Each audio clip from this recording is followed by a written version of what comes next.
ये जो sin x का ग्राफ आपको पता है, इसका ग्राफ जो है ना ये कैसा होगा, ट्रांसफॉर्म कैसे होगा, राइट। तो यहाँ पे जो नंबर लिखा होता है उतना जो है ना असल में ग्राफ शिफ्ट हो जाएगा, राइट। अब इसका देखो जरा, ग्राफ अपवर्ड, ये प्लस है तो ये अपवर्ड डायरेक्शन में और माइनस होगा तो डाउनवर्ड डायरेक्शन में शिफ्ट होगा।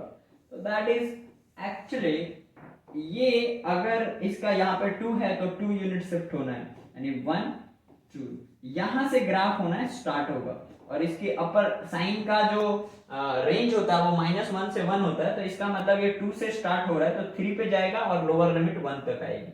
तो अगर इसकी बात करूं तो मैं कुछ ऐसे इसका ग्राफ बनेगा, ऐसे बनेगा, राइट। अब ध्यान से अगर ऑब्जर्व करोगे ना तो every point of the graph, every point of the graph is shifted by 2 unit। अब यहां से अगर आप देखोगे तो ध्यान से मैं पहले ओरिजिन वाला ग्राफ बना रहा हूं, यानी कि राइट ये वाला ग्राफ। आप हर एक पॉइंट को देखो जरा, यहां पे ये 0 पे था तो ये वो वाला कॉरेस्पॉन्डिंग पॉइंट यहाँ पे 2 पे है, यानी कि ऑब्वियसली ये जो पॉइंट की जो शिफ्टिंग हुई है वो 2 यूनिट से हुई है। अगर मैं बात करूं इस वाले पॉइंट की जो अपर लिमिट है तो यहाँ पे भी जो शिफ्टिंग हुई है ये 2 यूनिट की है। अपर ये वाला पॉइंट 3 पे है और ये वाला पॉइंट 1 पे है, तो ऑब्वियसली यहाँ पे भी जो शिफ्टिंग हुई है वो 2 यूनिट की हुई है, यस और नो।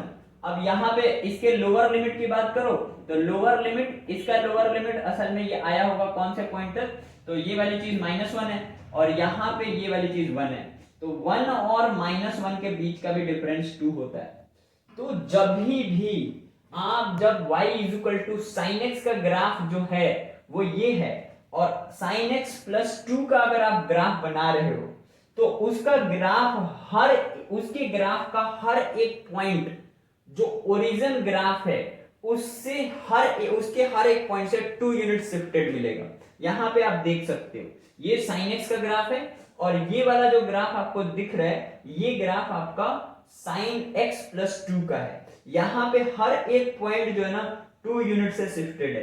ये इसका अपर लिमिट 2 यूनिट से शिफ्टेड है, ये वाला जो पॉइंट है लोअर लिमिट, इसका लोअर लिमिट, वो दोनों ये +1 है, ये -1 है, इनके बीच का भी जो शिफ्टिंग है वो 2 यूनिट का है।